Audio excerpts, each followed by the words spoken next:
Tuluyan nang nagwakas ang buhay ng isa sa pinakakinamumuhiang karakter sa primetime TV na si David o Makoy de Leon dahil ito kay Miguelito matapos ang masalimuot na bakbakan. Pero bago pa nito ay ang naunang matinding plot twist dahil pagkatapos ng ilang taon ng pagiging mortal na magkaaway ni na David at Tanggol. Tuluyan ang humingi ng tawad si David sa kanyang kuya at nagsalim puwersa ang dalawa sa isang madugong sagupaan laban kay Miguelito. Sa kabila ng makapigil hiningang bakbakan, napuno rin ng hinagpis ang naturang episode dahil sa pagluluksa ni Tanggol nang maabutan niya ang mga huling hininga ni David.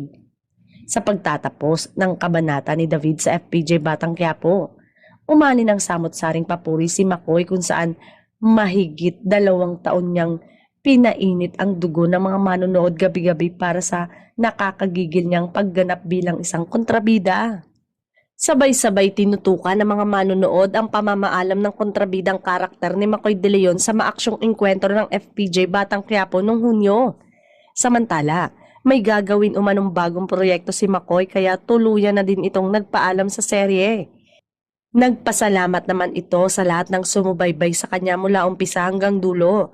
Malaking oportunidad din daw ang ibinigay sa kanya ni Coco na kahit matapos ang papel niya sa Batang Quiapo ay may magbubukas na bagong pinto.